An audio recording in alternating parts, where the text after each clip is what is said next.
Okay, so good evening, everyone, and welcome to our Telford Homes virtual insight event. So it's good to see everyone virtually. Thank you for joining us today.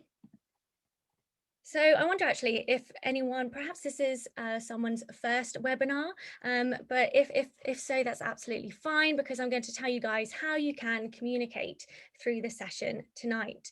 So we have our chat box, which I'm going to type in here. So our chat box is there. We'll be sharing links throughout the session or any comments, or if you want to say hi, feel free to put that in the chat box. However, for any questions that you guys have this evening, and please, hopefully you guys have got loads of questions, please do direct them to the Q&A box. So along the bottom of your screen, you'll see a little panel and it will say Q&A. You can unmute yourself, well, we can unmute you. And if you do want to speak to us directly, then you can just raise your hand and then we can come to you and you can ask your question. So who are we? So as I said, I'm Catherine and I'm from Pathway CTM. So I sit on the education team at Pathway CTM. So I liaise with the schools and colleges that we work with across the UK. So that's speaking to teachers, to parents, and of course to you guys, to students, to ensure that you are aware of all the great opportunities that are out there and to support you guys with your next steps after school. So, you know, maybe you are in your last year and you're thinking about applying for an apprenticeship or even if you just need support, remember you can get in touch with us because that's what we're all about. We want to help you with that process. So do reach out to us. So thank you again for all showing up tonight. So what to expect this evening? So we're going to hear from the Telford Homes team and they're going to give you a little overview about who Telford are, Help Telford are, and and what opportunities they have available to you. And of course, we've got trainees here who are doing what perhaps some of you guys might be doing in the future. So if you do have any questions, please do ask. So let's see who we've got with us tonight. So it'd be great for you guys to say hello, so who you are and what you do at Telford Homes. So let's start with Holly. Hello. So yeah, my name is Holly, as you can see, and as Catherine has said. So I work for Telford Homes. My job, I am the person that basically helps to recruit trainees into the business. So my role specifically, I'm a learning and development advisor, and I sit within the HR team, but we kind of do all the development, the learning, the training, the trainee scheme. That's my role, what my role focuses on.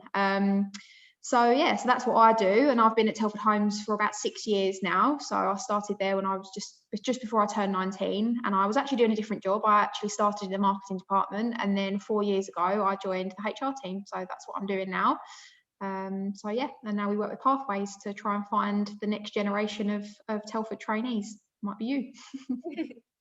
Thanks, Holly. And who can I see? Alicia. Hiya, I'm Alicia. I'm a trainee technical coordinator.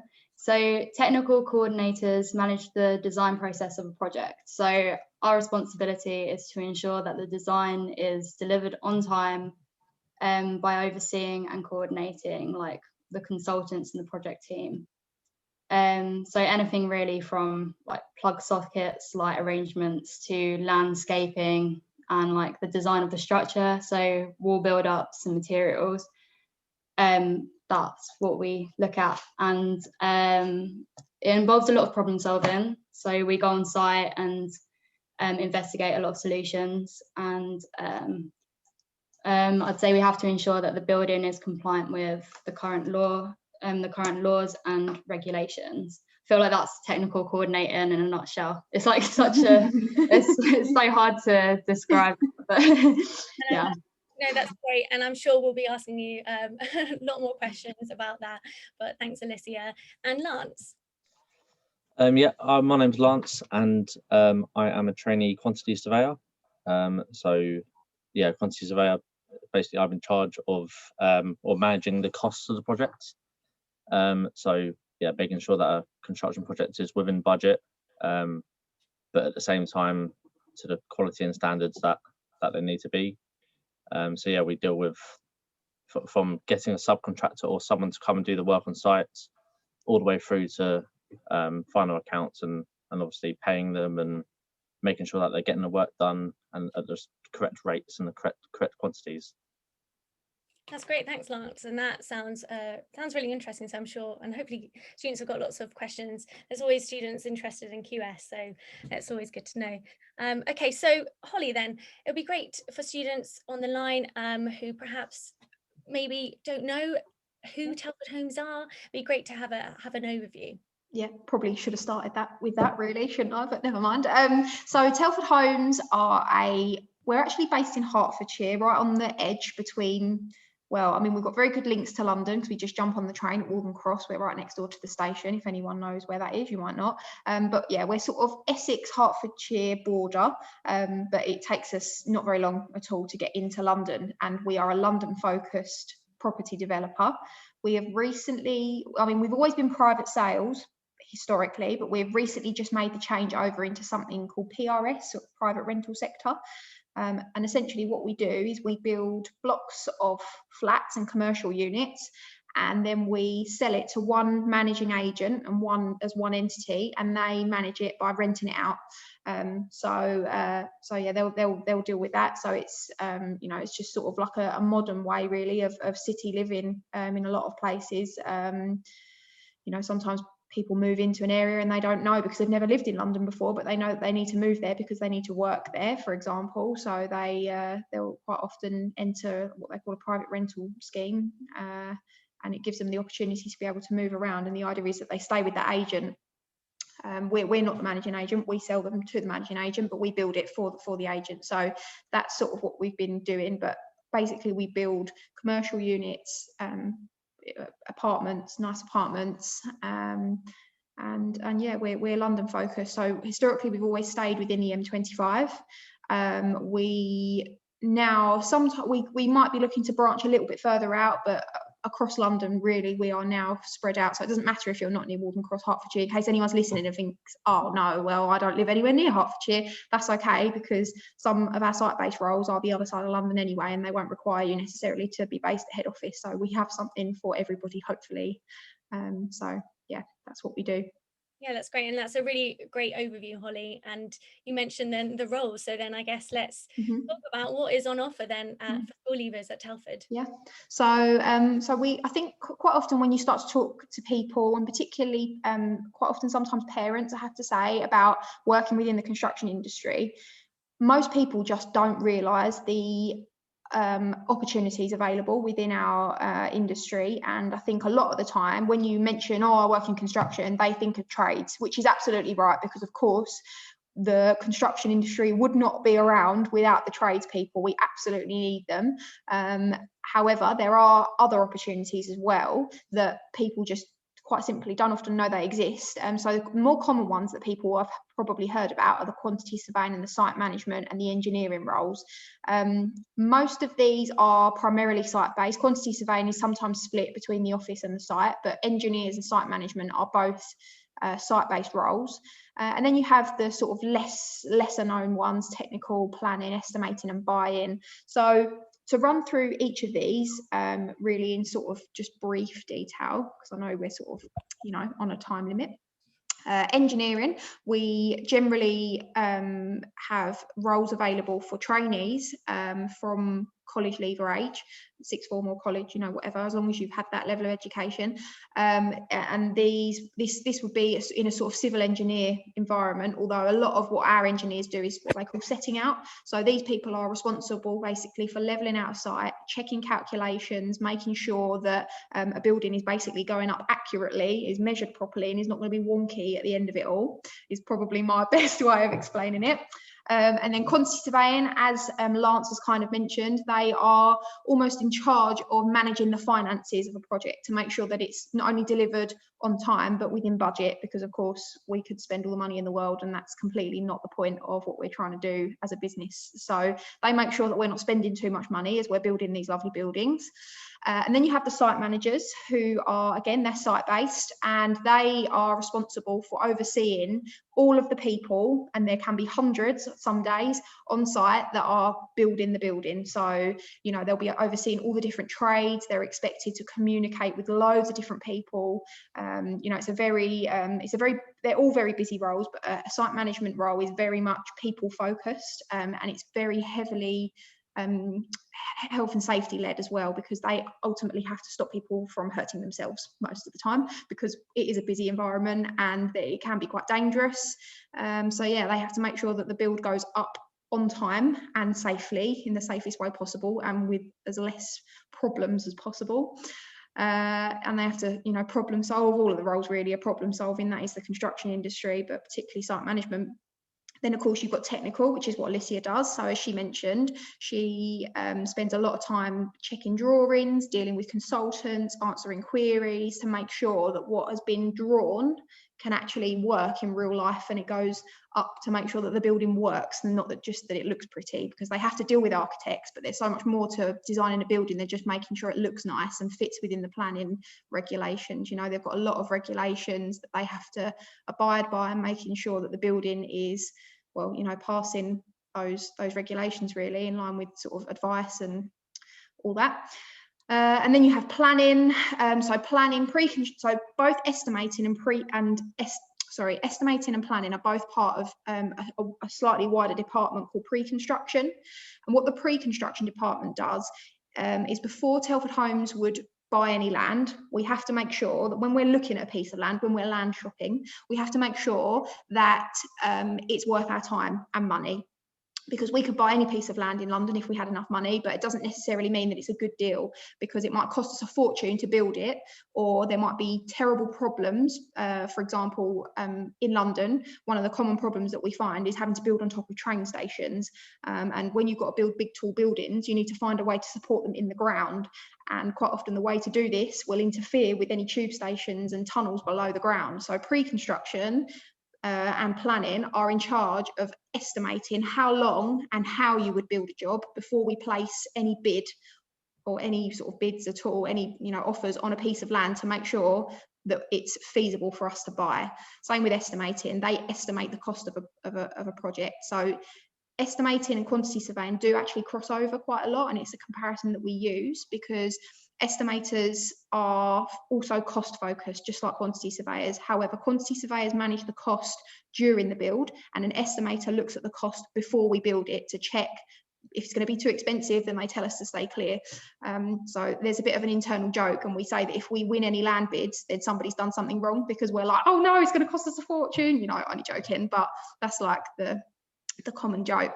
And then finally, you've got the buying department, and they are responsible for ordering, purchasing all the materials and machinery, and making sure that everything gets to site, to the right site, and from the correct source that we need to order from. So they have quite a lot of responsibility to make sure that where our materials come from, for example, any wood that we use has to come from particular sources, to make sure that it's sustainable and has been, you know, sourced in a responsible way, to make sure that we're doing our bit for the planet really. So there's lots of things to consider, and they are in charge of it all. So yeah, that's a little bit of an overview on each of our trainee sort of job roles, but it mentions on the screen, and it's completely right, that you can participate in either a 2-year or a 5-year program on any one of these trainee roles. And this is because sometimes we have people come to us that have already secured themselves a construction related degree, so they're graduates, and that would be the people, they would be the group of people that would take part in a 2-year program, because they've already got the degree. When you join Telford Homes from college leaving age, which I'm assuming, I could be wrong, I'm assuming that most of the people this evening are sixth formers or year 11s, perhaps thinking about their future. When you've completed your 2 years at sixth form or college, people come to us with either A levels or, you know, college qualifications of some sort, and we put them through the degree. So that means that the course takes 5 years, because you're studying part-time. And what that means is Telford Homes pick up the cost, so you don't have to pay anything towards the university. And you study 1 day of the week, so you go to uni 1 day, or at the moment in the pandemic you go on Zoom for a day, and the other 4 days you attend work. So you work 4 days, you learn in university you go to university 1 day a week, and then you're learning on the job. So by the end of the 5-year program, you have 5 years work experience, a degree, no debt, and a job at the end of it, because we don't make people re-interview. I think sometimes people think that we have to re-interview to stay on after the 5 years, and that's not the case. You are we grow our own talent essentially, and we want to keep people that we've invested in.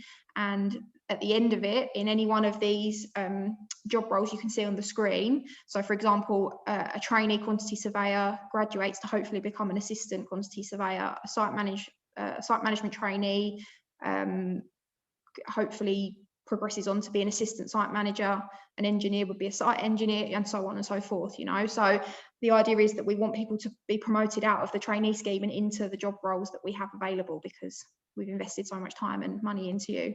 Everybody gets assigned a mentor. So yeah, that's our program. I hope that's sort of, probably run through that at the speed of light, but you can ask questions in the chat box. And it's really great, Holly, and we've already had loads of questions come through, which is really good as well. So well done, guys. Do keep them coming. Just a few questions which I'll bring up now related to requirements. So someone has asked, unfortunately they failed maths, but they're really interested in going into quantity surveying, especially in Telford Homes. So would this affect anything if someone hasn't got their grade? So obviously it depends in the person's situation. When you say you failed maths, is that at A level, is that GCSE? I'm going to be really honest, you know, if it's a GCSE, I'm not entirely sure. I don't think it would be such an issue, because we've had people come to us before that have like been to sixth form having done BTEC music. Nothing against it at all, but what I mean is it's completely unrelated to the construction industry. And that's fine, you know, because the point is, as long as we can get somebody onto a university degree at one of the unis, we work with many of them. We don't dictate what university you go to, but all we ask is, for obvious reasons, that you pick one easy for you to get to in the pandemic. So i.e., I've actually had somebody say to me, so can I go to Coventry with my friends then? I was like, well, no, not unless you live in Coventry, because that would be a bit of a commute, wouldn't it?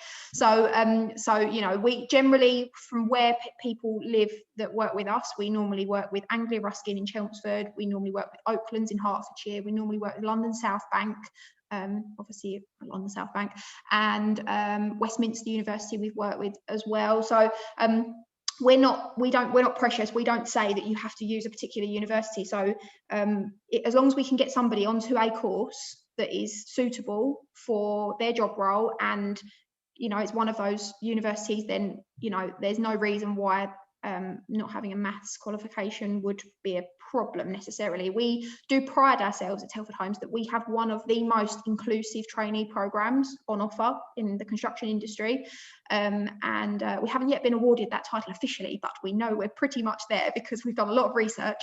And you know, we have no upper age limit, for example, so we don't just aim it at school leavers. You know, in theory, if somebody was 47 and wanted to start again, there'd be no reason why they wouldn't be suitable, but obviously it just depends on everything else as well, and all the other candidates that we have at the time. So yeah, that's, you know, the short answer to that is it shouldn't be much of an issue, but it depends entirely on the person's individual situation.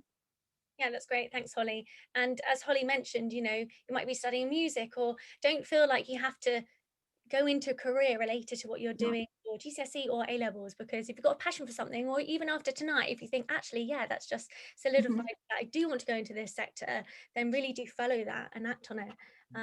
Because if I went on that, from what I studied at sixth form, I should be on EastEnders, because I did theatre studies and I'm a very dramatic person that is from the right part of London. So but clearly my life has not taken that turn. So sorry. Well, there's still time, Holly, you never know. Okay, great. So we've while we're on requirements, we've got a question, what are the grade requirements moving forward from sixth form? So what are you looking for then, Holly? Really, again, it depends on the individual. So a lot of what we do when we interview people, and I'm sure sort of Lance and Alicia will be able to sort of back me up on this. When we look for people, we as a business understand that most of the people that interview for these job roles do not have years of experience working as quantity surveyor. That's exactly why they're applying for a trainee scheme job. So we don't expect you to have tons and tons of work experience, and we also are not the sort of business that only hire people because they are a straight A student. I know you guys have different ways of marking things now compared to when, you know, I'm old now, so in my day it was A stars and A's and, you know, things I could only dream of, B's more like it, and you know, but now I know you have number ratings and things like that, so we don't look at people just because they have straight, what's a really good score, like an 8 or something, that's like a high one, isn't it? So, you know, what we try to do is include people because of their personality and the way that they conduct themselves as a human being. One thing I always say when I come onto these sessions with people is that it is so important, not just for us as a business, but for you guys looking for jobs, right? It doesn't matter where you end up, whether it's in construction with Telford Homes or somewhere completely different, doing something completely different entirely. Look for a company that fits with your personal values as a person, because that is going to make you far happier in the long run. And for some people that sounds a bit bizarre, but for some people that will make a lot of sense. And I just feel like we don't only hire people with top grades, because quite simply sometimes the personalities of those people, just because they have the most amazing grades, does not make them a great fit for our culture at Telford Homes. So that's why we're not too specific about grade requirements at Telford Homes. We want to meet people. We want to see what you can bring to the table as an individual and show us your personality. So yeah, sorry, that's, again, it's a little bit of a vague answer, but it's more what we're about as a company. We try to be open-minded to everybody. So Yeah, definitely. Quite an interesting one, which I wanted to pick up on now. How has COVID affected the industry, and how has Telford Homes bounced back? Yeah. Like you mentioned, you know, who was it that's in charge of getting being in charge of all the materials? Has that affected? Yeah, it's been tough. Yeah, so yeah, it's been hard. I have to say though, it's not been as hard for our industry as it has for many others. You know, hospitality and stuff have obviously taken a particular hit. But for us in construction, we only really had about 6 or 8 weeks in the first lockdown where our sites had to stop entirely. So for us, while the whole office have been working from home, and you know, me, Alicia and Lance, I mean, Lance is in the office now because we do have a little bit of flexibility to go in at certain times on certain days and during certain weeks. We've been working from home, so it hasn't really, in terms of business, we've sort of carried on as normal. Our sites, obviously, it's been really difficult because they can't have visitors, we can't have prospective buyers go in to look and things like that. And quite a lot of the office staff, it means that they can't then go to site when they'd normally be splitting their time between the two places. But I suppose for them, you know, it's keeping people safe and keeping, you know, the risk to a bare minimum. So it has been tough, but it's not been as tough on us as it has been for a lot of other industries. You know, we've adapted, we've had to take a bit of time, and at times had to take a bit of a step back to be able to go forwards, but you know, on the whole, we're okay. So yeah, it's been good. We have just recently been brought out by a really large global company called CBRE as well. That's completely separate from COVID. That happened before COVID, way before COVID. But obviously these things take a lot of time. So we've had to deal with COVID and with integrating with CBRE at the same time. So it's all been a big change, but you know, we're still here, we're still standing, and it's going well. Yeah, definitely. And just one more question, and then we'll hear from our trainees. Do you offer any internships, or is it? We don't offer internships as such. We have done a work experience program in the past. I'd like to say that it's become a more regular thing, but unfortunately, due to COVID last year, we were not able to do our normal work experience program. But Catherine will probably actually be able to give you more information on that, because we are planning to do it again this summer if we can, where we take a handful of people in and do like a mini rotation situation for a week. So we'll bring like maybe 4 or 5 people into the business, we'll rotate them around the operation and give them a day to shadow somebody in each department, and it just gives the person or the people opportunities to understand what these sorts of job roles entail and that sort of stuff really. So we don't do internships as such, but we do things like that, or we want to. So sign up if you are interested. Great, thanks, Holly.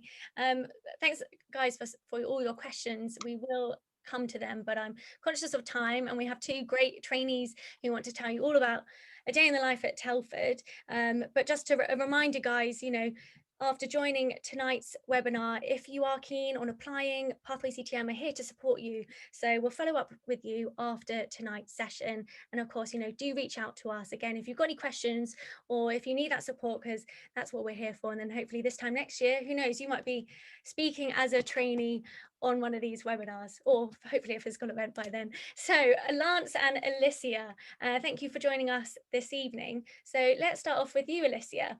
Tell us more about what it is, technical. What does that mean? What do you do? Sorry. Oh, yeah, sorry. So I'm trying to sum up technical coordinating because it's quite a hard one to describe. I think Lance has it quite easy describing quantity surveying. I guess what would a sort of a day, is every day the same, or does it vary? What does your day-to-day look like? It'd be interesting to hear an example. It's definitely not the same every day. Every day is completely different, which I really enjoy about it. It's not repetitive at all. I'd say it depends where your project's at, which stage it's at, but usually like you can be on site 3 times a week, which I really like because it means you're not restricted to the office. You've got different environments to work in. I love just going on site really and just walking around, just seeing everything like in person. Because I feel like if like obviously we're studying at uni and there's only so much the textbooks can tell you, whereas when you're out on site seeing things, learning things, I think it's such an advantage. Like it's so helpful. Trying to think what else. Great. And yeah, that's great. Thanks, Alicia. And I'll be asking you more questions, but Lance, then it'll be interesting, what does your day look like, and is it like Alicia where it varies day to day?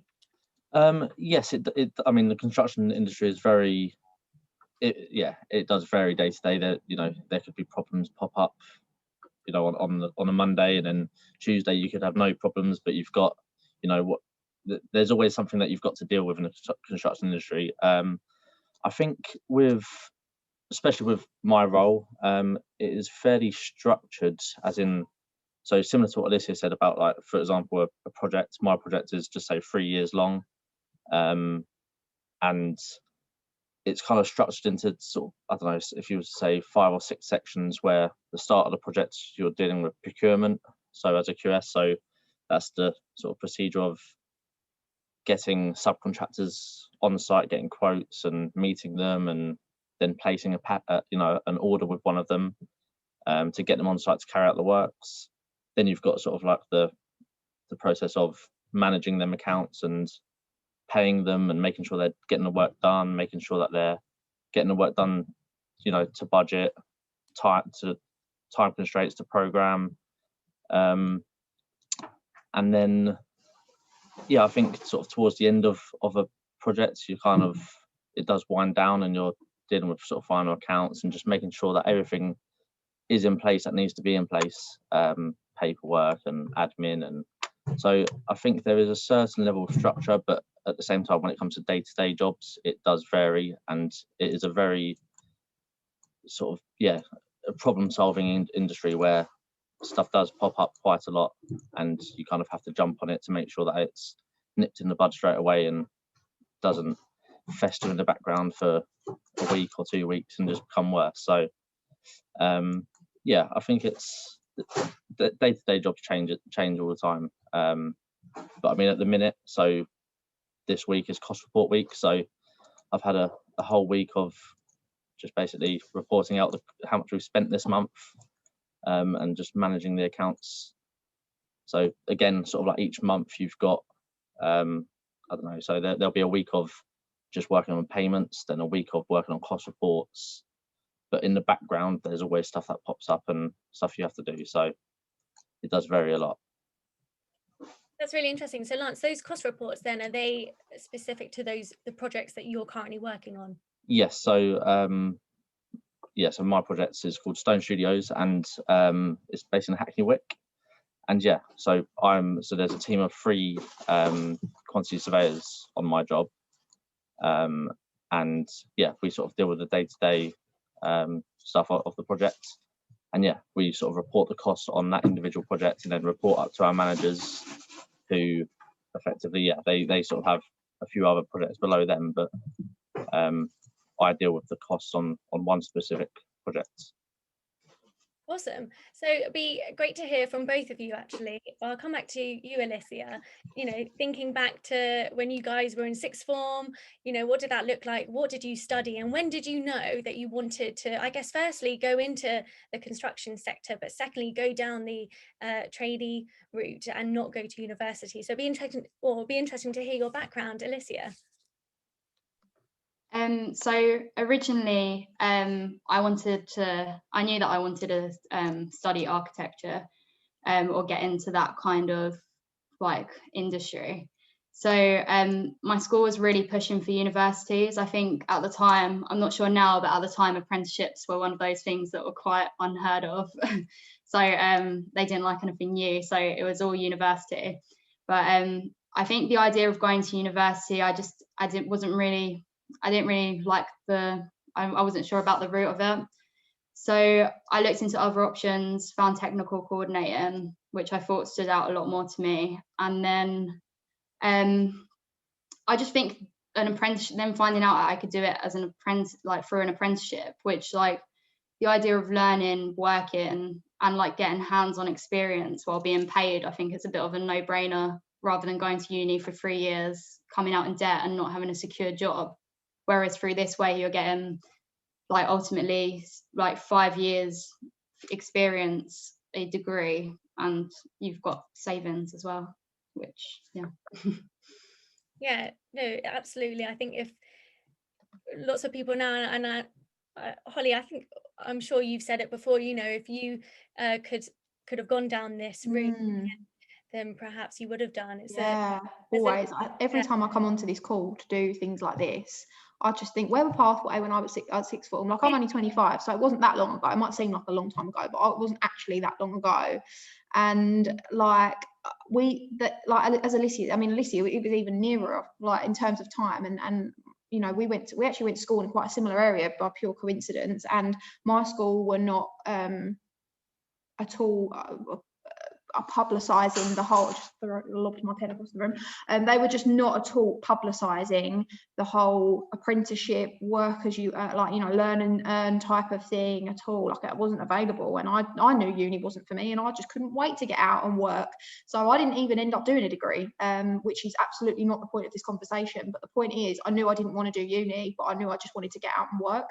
So I managed to find a way to go and do that. But nowadays it's so much more accessible. There's so much more information available and such a wider choice. Like, once upon a time, apprenticeships were only really were for sort of trades and stuff like that. And they weren't actually that well regarded. And it's such a shame, because so many more people just need to be more open-minded and just understand that not everybody learns in the same way. Everybody has a different way of learning and taking on information and experiencing things. And as Alicia says, getting out on site and being able to see a great big building from, it's bare bones in the ground and just a pile of mud, to producing it 3 years, down the line, like now where Lance is amazing. It's a really life-changing, a fantastic opportunity, and they just weren't available when I was at school. And I really feel like it's great to see so many people logging on to, just even if they don't end up doing this, just to understand what's out there, because it's a great thing that we're on to. It really is a fantastic opportunity. So yeah, I completely agree.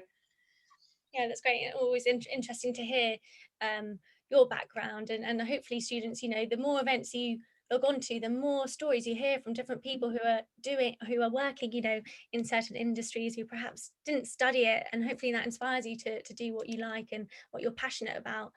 So Lance, then backtrack to when you were at sixth form. What did you do at sixth form, and how then, when did the flip switch for you that you wanted to go into this industry?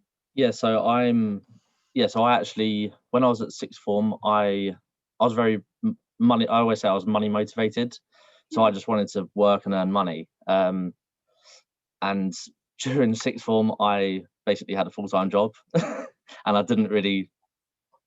It weren't good of me, but I didn't really attend sixth form as much as I should have. But I just wanted to earn money, and that was my sort of main focus. So I spent a year doing AS, and then I left. and got a job. And then I'd done a year of going to college full time, but again, I wanted to work, so I went and got a job. And then I worked for a plumbing and heating company for 2 years, sort of as a trainee. So I've done a bit in the office there and a bit based out site. And it was whilst working for them that I decided, I was working on site and I was sort of just thinking to myself, we were working for a developer like us, and we were the subcontractor. And I decided, you know, I want to be sort of in their shoes, as opposed to being out on site. I want to be, you know, one of the people walking around the site and making sure everything's done correctly and this, that, the other. So I then, found Telford Homes and applied for an apprenticeship, which again at the time when I was at sixth form, you know, I was sort of pushed to, you should do sixth form and then go to uni. That's the best route to take. But now I look back, and if I had just done this sort of like 4 years earlier, if I could have, which, you know, when I finished sixth form, then I'll be, you know, 4 years further ahead in my career than I am now. So I think it is a very good opportunity for everyone.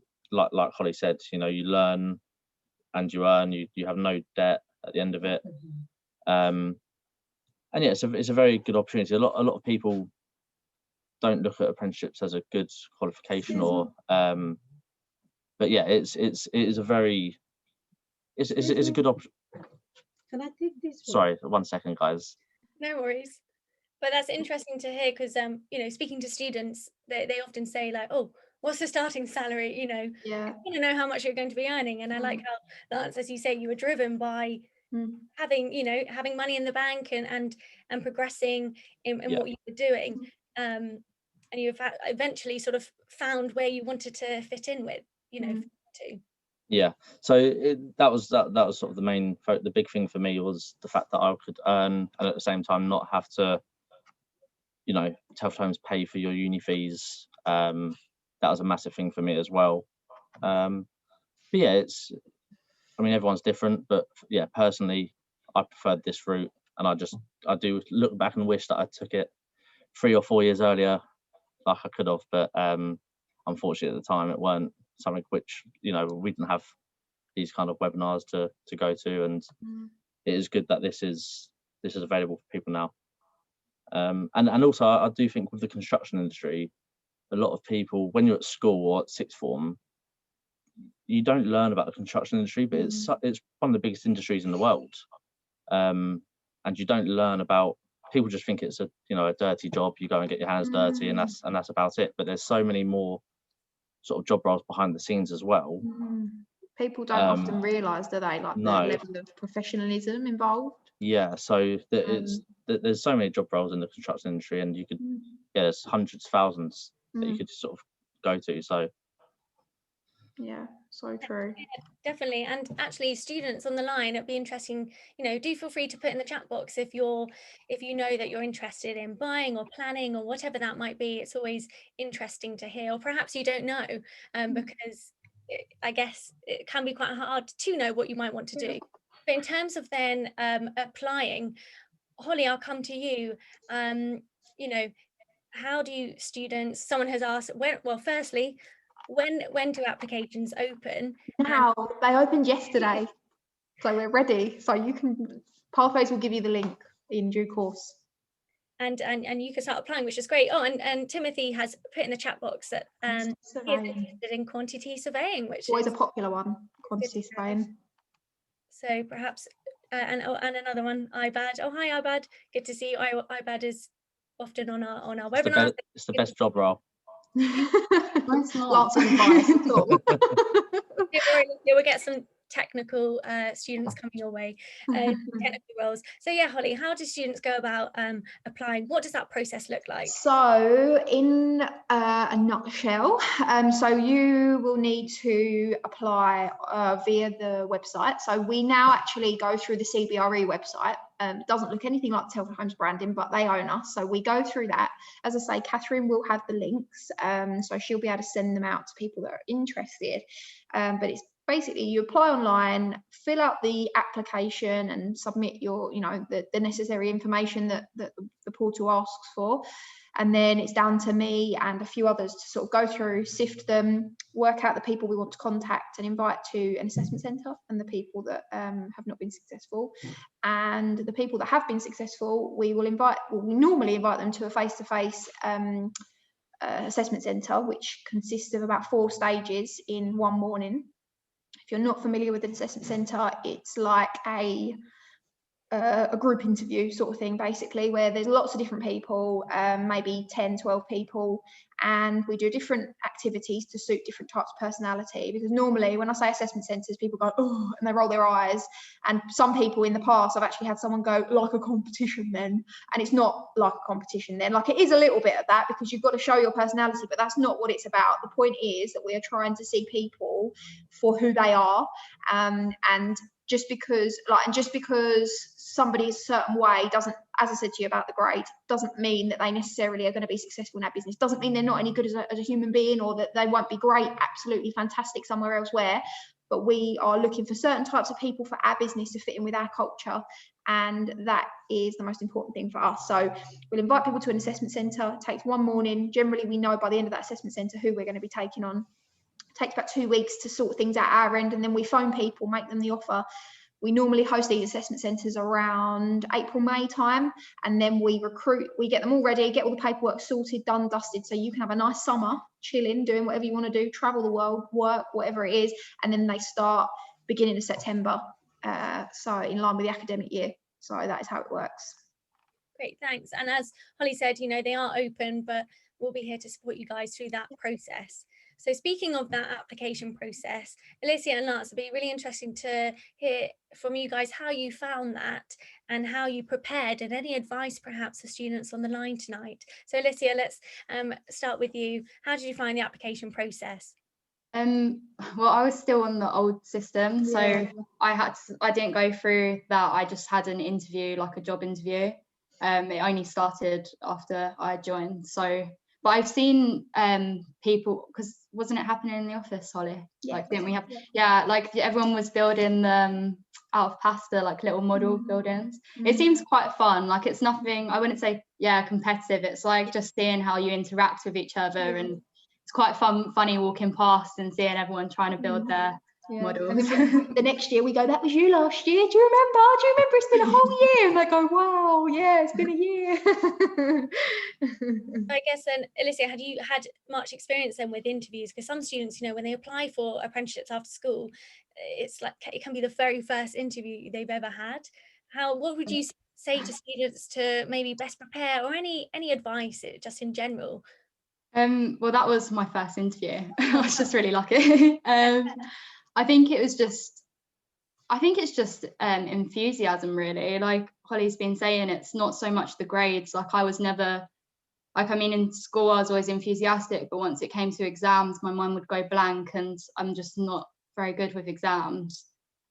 Whereas in person, I'm like, I love learning, and I'm like, I think one of the questions was, what are the qualities needed for someone to be successful in Telford Homes? And I think it's emphasized so much, just being enthusiastic and just having that eagerness to learn, and just the willingness to learn is just literally all anyone wants. Just ask as many questions as you can, and just learn. Yeah, that's great. Yeah, thanks, Ibad, for the question.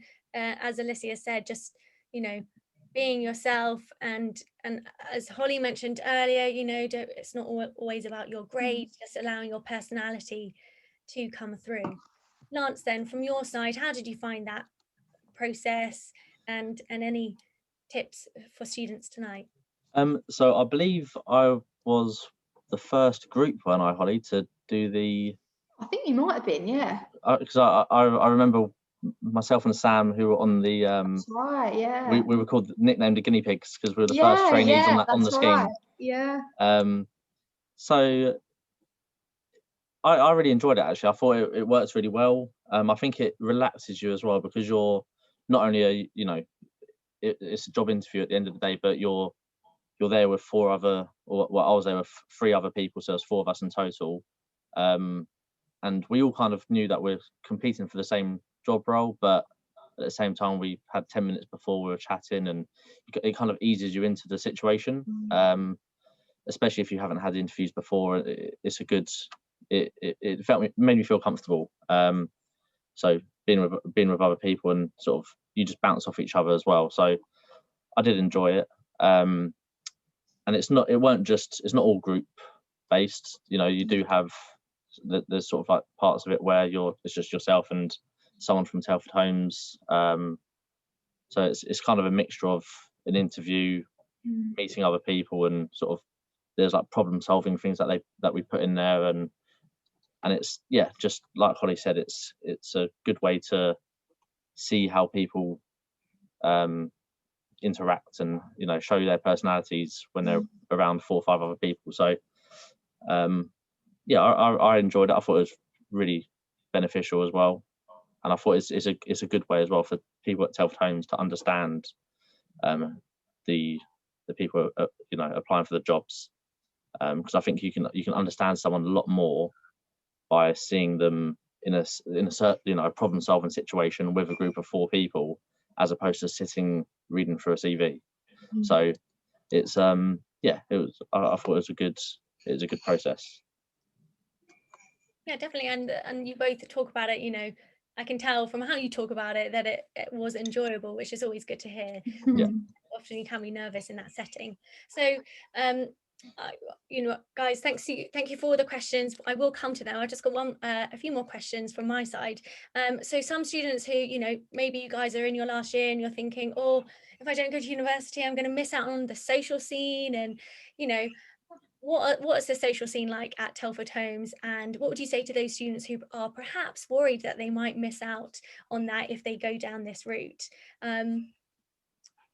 Alicia, I'll ask you that. Yeah, what would you say to students? Well, we do have a social committee at Telford's, and we get to do quite a lot of really fun things that you definitely wouldn't be doing at university. Like and with more money as well. It's brilliant. Exactly. And free drinks. And we had like a boat party last year, didn't we? Or 2 years ago. Yeah, not in COVID. Or COVID, yeah. The Christmas parties are always really fun. We've had loads of events actually. I'm trying to think of. Didn't we do like it was probably a bit before your time, Alicia, but Lance, were you around when we did like the ping pong place? Yeah, Bounce? we've a couple been of to tournaments Bounce. there. We've done like crazy golf. We've done Flight Club. Yeah, Flight Club, yeah. Flight Club, yeah, so many. The GPS one, or the pub. We have a pub rally, which pub is rally is the best thing. Yeah. Pub rally is special to Telford Homes because our old chairman actually like designed the whole thing himself, and it's basically like a treasure hunt but better, because there is optional alcohol involved. If you can just have an orange juice, and that's absolutely fine, you'll still have as much fun, you'll probably win actually if you're not intoxicated. And there's a huge trophy up for grabs at the end, and you just basically get to see beautiful parts of London that you never would have got to have seen before, and it's just the most fun ever. And I'm so sad that we couldn't do that in lockdown last year. It was literally the highlight of everyone's year.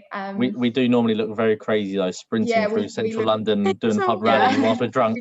But also we raise money for charity as well, don't we? Doing it, we raise money for charity doing it as well, and it's just the best thing. Like we do have a really good sort of like ethos, and you know, in terms of, so if you're into that whole social thing, there are plenty of opportunities to be social. You won't be missing out. So definitely. Yeah, that's good to hear, and hopefully guys that's reassured you, because I know that's one thing that students always worry about. And I'm conscious of time because we can just keep talking and talking. It's really interesting to speak with you guys. So I'm going to start picking out some questions, and thank you everyone for asking your questions. So actually, Lance, I'll come to you on this one. Ibad has asked, what do you enjoy most about your job?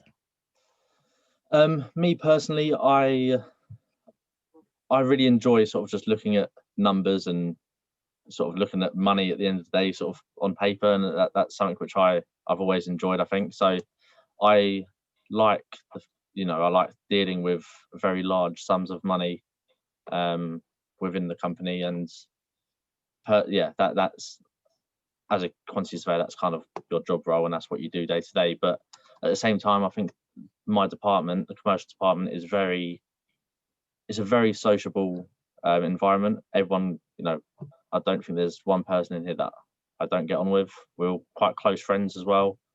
Outside of work, we speak on a daily basis. Not everyone. I mean, there's about 40 of us in this department, but there's a lot of us I speak to daily. So, if I'm honest, I don't think there's much that I don't enjoy. It's I think you, as a trainee, well, towards the end of the trainee program, you get a lot of responsibility as well, which I like.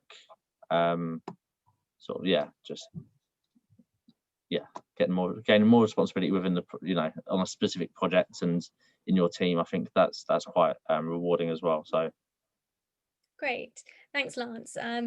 And Holly, I'm going to come to you with this one. So what advice would you give to a student who has no experience and is hoping to work around experienced people with years of experience in the industry? So I guess for someone starting out who has no experience. Yeah, of course.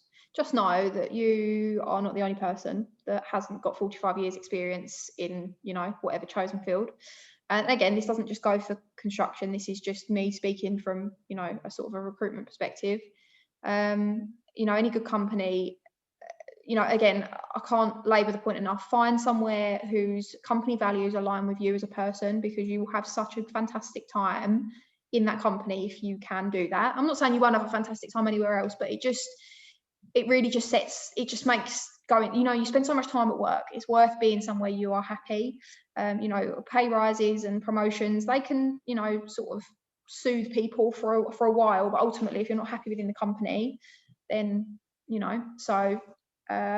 but in terms of you not having much experience, don't worry about that. You just need to make sure that you've got a good CV. So using services like Pathway to help you, utilising them, is what they're there for. Try and think about what sets you aside from other people. I know that sounds so cliche, but even if it's the fact that you have got some work experience, or that you volunteer, or maybe you do a bit of, maybe you coach a kids football team on the weekends, you know what I mean? Even if it's not relevant to the job role, the fact that you are dedicated to something outside of, school or sixth form or whatever, it does show, and it sort of builds the picture of that personality, because all you need your CV to do is get you in front of those people that are due to hold the interviews. After that, you've got to bring your personality to the table in real life, and that's probably arguably easier, not for everybody, but for a lot of people it's probably easier than just writing it down on paper and trying to get through to people. So the best thing I would say though is try and get some work experience when the planet allows. That's the best thing you can do, even if it's just a week. Even if you're applying for a job at Telford's, for example, and your friend's uncle owns a loft conversion company, completely different scale of building compared to what we do, but it doesn't matter. Like Lance said, he was working at a heating and plumbing company in the office doing some of their paperwork and stuff, but that was enough to give him an idea about our industry, to know a little bit about what he thinks he might like to do in the future, and then he took that and ran with it, and then came and found us. So do you know what I mean? Like, even if it's only a week, just try and get some work experience as well. That's the most important thing. But another thing, something which I would just like to say as well, Holly, about experience, is I think it is it can be daunting for a trainee coming into an industry like the construction industry, where there's people that have 40 years experience and think their knowledge is is the only way that you can do something, and there's nothing else is correct. But one thing I have learned in the 4.5 years I've been in this industry is that it's constantly developing. 20 years ago they didn't use the technology we have now to build a building, and it's one of the things. Some people who have 40 years experience, that experience kind of isn't needed now, because it's constantly developing. So I do think that there's it's constantly changing, and I think the most recent experience is the best experience, and some people are too stuck in their old ways in the construction industry, and I do think that's something to just sort of think about, and not walk into a room and think to yourself, oh my god, he's 40 years old, he must know everything, because They He do might not. not. He doesn't know how believe to use a computer. Yeah. So me. Yeah. it's, do you know what I mean? It's one of them things. It's Yeah, Lance not being ageist there at all, you know. But no, I get what Lance is saying. Yeah. Like, it's true. Like, there will be things that you can do that they cannot. And obviously, you shouldn't, like, just because, you know, like, just because they have been in the industry a long time, it doesn't, you know, it doesn't mean they know everything. But at the same time, it doesn't mean that, you know, they don't know nothing at the same time as well. So it's you know, it's striking a balance, and you know, it needs to be a blend of the two, definitely. And so just remember, there's always something that you'll be able to bring to the table in a situation, and you won't probably know it at the time, but when you look back, you will see it. So it's just about being yourself, and yeah, as Lance says, you know, don't be afraid to ask questions and speak up and challenge things. As long as you're doing it in the right way, challenge things. I feel like the construction industry, like, there's so much information out there. No one knows everything, and I think even on my first day, as soon as I was there, everyone was like, don't think like, no question's a stupid question, because no one knows. Like, no one knows everything. And there's even things that I've gone out, Googled, found out, and then you'd come in and say, oh, did you know that? Not and then like you and it's vice versa. So people are always learning off you, and you're always learning off other people. So I'd say there's nothing, even if you are new, I had no experience beforehand, and there's things that I didn't know that other people didn't know, and That's great, thanks. Always reassuring to hear from you guys. Holly, one for you regarding CSCS card. Is this a requirement? No, in fact, they're actually going out of fashion now, so don't worry about that. We actually are going to be rolling out a thing now where, so just a bit of history for you, keeping it brief. Once upon a time, people that have been in the industry for a really, really long time used to get CSCS cards purely because they've been in the industry for a really, really long time, and they were called grandfather rights. They're actually abolishing those now. So people are not going to be allowed to have CSCS cards just because they've been here for years and years and years. And what that meant was, for a time, you could only get a CSCS card if you completed a certain level of MVQ or a degree or something like that. And of course, there were a whole bunch of people that were maybe sort of, you know, they've been in the industry for a long time, but they hadn't maybe got any formal qualifications because they just worked their way up, and they were like, oh god, I've not been to uni before, and now they're expecting me to do a degree level qualification. Oh my god, it was causing so much chaos. And now they've decided that that's not necessary, because a card should not determine, you know, your ability to sort of do a job, and they are relying on other sort of health and safety checks to ensure that people have got the necessary, you know, competency to be on site. So we're not fussed about CSCS cards now as a company. We are supporting them. So if somebody came to me and said they wanted to do a particular qualification to allow them to get a certain card, that's fine, we'd support it. We're not saying we wouldn't, but we're not saying that people have to have it anymore. And also with the CSCS cards as well, it's not, you don't need it to, like I said, you obviously don't need it, but Telford Homes put me through the CSCS to get my CSCS card. So it's not something that you need. Yeah, we paid for it anyway. Yeah, so we need you to have it, we'll pay for it. It's fine. Yeah. Okay, that's probably the better answer. Thanks, Lance. No, thanks for clarifying that. Just to reiterate how it works with university, a few people have asked, you know, do students have to organise the university part? How does that work, Holly? Yeah, so they organise it themselves, but with guidance from me. So yeah, you still have to do all your applications and your personal statement and all that, but generally speaking, as soon as you tell them it's employer funded, the tune changes slightly. So I'm not saying that that's like it's a guaranteed, because it isn't, but it does help, because obviously they've got funding behind them. So yeah. Of course. And you said it's 4 days sort of, you know, working with your job, whatever that is, and then 1 day a week at university. Correct. Obviously online at the moment. That's great. Right, let's have a look. And for anyone perhaps, Holly, studying doing more of a trade at college, like bricklayer, for example, how can they still work for Telford Homes? So yeah, you can still do that. So it depends though. So obviously we don't hire our own tradespeople. We hire, as Lance has mentioned, sort of subcontractors. So if you wanted to be a bricklayer, an electrician, a plumber, then your best place is to find those companies and go direct if that's what you want to do. Some people like to do that. Some people like to do that for a little while, and then they decide they want to go into the management side of things. So they work their way up to site management level. So then that is the sort of natural progression, but it doesn't necessarily mean that's the only progression, because there are so, like, it crosses over so much. As Lance said earlier, there are thousands of jobs in this industry and they all cross over in some way. So just because you start off doing bricklaying doesn't mean that you can't end up in planning, for example, at some point. So yeah, you can still do that. I mean, if you could still apply direct, or you could get a couple of years site experience if you wanted to, working as a labourer or skilled labourer for a subcontractor, or you could come direct to us. So it's completely up to you how you choose to do that. Great. Your journey. Yeah, no, that's great.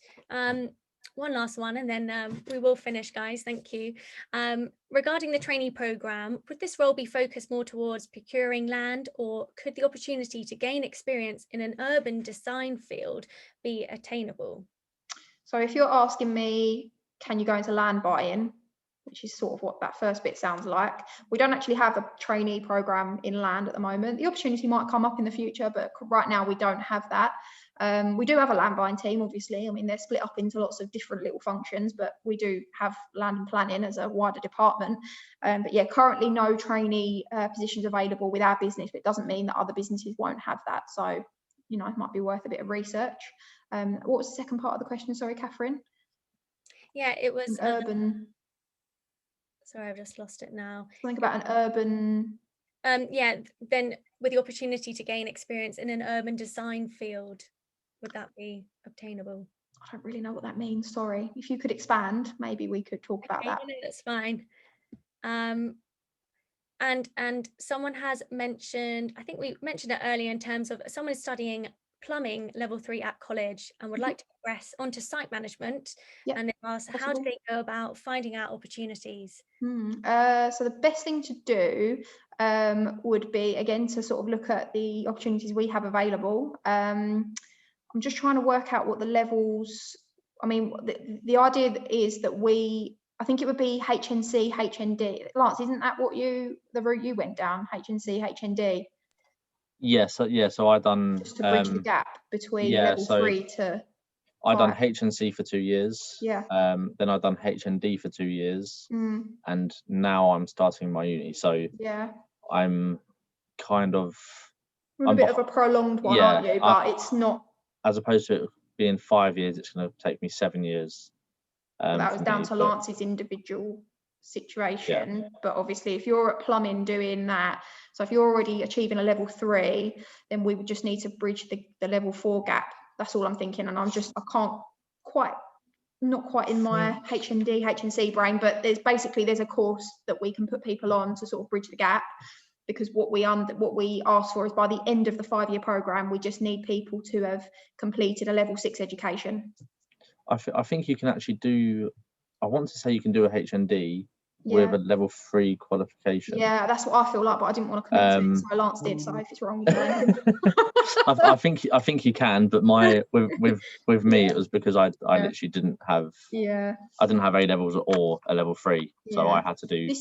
This is the thing, and this is why I keep trying to be kind of vague, because it is about the individual person's situation. It depends on their experience, what else they've done, what they've been doing in terms of studying already. So, do you know what I mean? Somebody that's done a BTEC in music might find that the pathway is different to somebody that's done a level 3 in plumbing. Do you know what I mean? So, although that it sort of equates to the same sort of thing, it just depends. So it really, sorry that's vague, but it doesn't mean that you couldn't do it. Basically, there are always courses that we can find to bridge the gaps. It's just depending how long it takes. Sometimes it might be a little bit longer, like Lance.